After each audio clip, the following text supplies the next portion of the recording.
Os três, assim, principais, eu acho que pra quem trabalha nessa tem que falar que é o Galvão, assim, não tem jeito. Tá em fim de carreira, já falou que vai se aposentar no fim do ano, né? Mas É mesmo? vai, depois da Copa do Mundo ele vai se aposentar. Mas é o cara, assim, teve muito que ele contribuiu. Luciano do Vale também, pela vibração, e que morreu já fez 8 anos agora, inclusive. Foi no ano da Copa do Brasil. O Luciano do Vale Monstro, nos né? deixou, pô, absurdo. E o Silvio Luiz, que foi um que revolucionou também. Todo mundo. Não tem um que não goste do Silvio Luiz, né, cara? É irreverente, né? É engraçado. Pois é, e ele tem um estilo próprio que é muito difícil de fazer, o Silvio, que ele não narra o jogo. Ele não narra, ele não fala, fulano pegou a bola, até porque ele tá na TV. Só que o que ele faz? Ele bota um complemento na imagem que é muito difícil, com os bordões ainda por cima. Sei lá, tá o cara puxando o contra-ataque contra o Brasil. Aí ele mexe, pelo cheiro da mortadela, isso aí não vai dar bom não, hein? Aí tu fica, cara, mas é isso, né? O cara narra do sofá de casa, mas isso é muito difícil de fazer. Eu sei porque eu faço TV também. É muito mais fácil você falar o que o cara tá fazendo do que você não falar o que ele tá fazendo. E fazer sentido, né? Então acho que são os três. No teu cérebro tem a chavinha lá do estou narrando pra rádio, estou Hoje sim.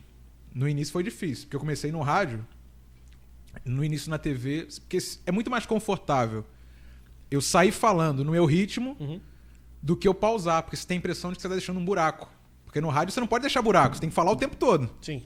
Você não precisa falar em metralhadora, né? Falar. Você tem que preencher o espaço. Mesmo que você fale mais devagar, mas você tem que preencher o espaço. Senão o cara tá ouvindo e fala, ué, saiu do ar? Mas aí, me corrija se eu estiver errado, no rádio, como você tem um comentarista também, esse cara tá te ajudando a complementar os buracos, né? Então, aí, só pra responder essa questão da chave. No início foi difícil pra fazer TV, mas depois a gente foi se achando. Aí eu sempre me ouvi muito, né? E sempre fui muito crítico com o meu trabalho. Então eu falava, pô, tem que melhorar isso. Aí no outro jogo eu já sabia. Aí fui corrigindo. Tanto que eu tô fazendo TV, vai fazer agora 3 anos. Fiz TV sim, futebol direto, né? Com constância. Eu tinha feito outros eventos antes, de outros esportes também. Mas futebol com constância vai fazer 3 anos, então dá tempo de você já pegar uma experiência legal em um formato que você goste, né? E essa questão do formato de transmissão no rádio é muito importante, porque eu já fiz jogo sozinho, cara, é um problema, porque... né? São 120 minutos, 90 mais os 30. Tem abertura, primeiro tempo, intervalo, segundo tempo e pelo menos de 2 horas e 15 falando. Pois é. Mas assim, geralmente um padrão de transmissão tem um narrador, um comentarista e um repórter, que a gente chama de ponta, que faz os detalhes da jogada, né? O narrador descreve o lance, cruzamento na área, cabeçada pra fora. Hein, fulano? Aí chama o fulano lá, o repórter. Pois é, aí dá um outro detalhe. O fulano de tal fez o cruzamento, tinha o posicionamento do outro, e o outro também tava ali, mas ele preferiu cabecear e a bola foi pra fora. 0-0. Aí o cara martela o placar e o tempo vai preenchendo assim o formato, né? Porque o cara só tem o áudio da transmissão. Mesmo hoje com transmissão de rádio com vídeo, você não tá vendo o jogo, você tá vendo os caras na mesa. Uma mesa começa aqui, a televisão... não aparece, obviamente, porque é rádio, não é televisão. Então, você tem que preencher de outras formas. Mas o YouTube deu uma bela complementada nesse trabalho, né? Deu porque o rádio ganhou imagem. Hoje, inclusive lá na Transamérica, a gente transmite tudo com imagem. Porque foi até meu trabalho assim, de conclusão de curso na faculdade, foi sobre isso. Porque eu fiz um estudo de caso da Rádio Jovem Pan de São Paulo, que é o grande exemplo. A Jovem Pan hoje é TV. TV. Mas se você assiste Jovem Pan, você está ouvindo rádio. Sim. Com imagem. Mesmo no canal de televisão, bota lá, Jovem Pan. Você tá ouvindo rádio, com imagem. Cara, na minha opinião... Isso é muito maluco, assim. Não sou profissional da área, não estudei a área. Eu tô aqui, que eu te falei, tô de orelhada aqui. A gente vai falando. É uma mídia completamente diferente. Sim. YouTube não é rádio e nem é TV. Então, pois é. Qual é a questão? A Jovem Pan, vou citar a Jovem Pan porque foi o estudo que eu fiz e, assim, é o maior exemplo que tem. Ninguém faz igual a Jovem Pan.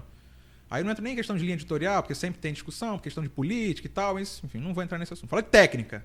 Assim como as outras também. O povo critica a Globo, critica a Band. Isso aí sempre vai criticar. Critica a Transamérica. Ah, vocês são flamenguistas, vocês são vascaínos. Não é. Entendeu? Mas, enfim, não vou entrar nessa questão. Mas questão de técnica deles, eles foram muito pioneiros em vários aspectos. Questão de formar uma rede de rádios, usar satélites, rádio no FM. E eles viram lá atrás que a imagem era o futuro do rádio. Com a internet. Por exemplo, não sei se você assistia, por exemplo, Pânico na televisão. Muito, pô. Tinha um quadro lá na Rede TV, eles falavam o que aconteceu durante a semana no Pânico. Que era o quê? Era o Pânico da rádio. Então eles já filmavam um programa do rádio, naquela época transmitiam na internet, pegavam os cortes e botavam na televisão. Então isso que você faz hoje de corte aí, revolucionário, não, que o Flow faz, não, isso aí já existia há muito tempo. Só muda a mídia. Sim. Só que é claro, o YouTube você não vai fazer um programa às vezes, com formato de televisão desse tamanho. Você faz uma coisa mais curta. Tanto que os cortes geralmente viralizam mais do que, às vezes, o programa inteiro, né? Você faz isso, você sabe, né? Muito mais. Então, a pessoa, às vezes, dá muito mais atenção. É normal um corte ter 1000 e poucas visualizações e eu não cheguei.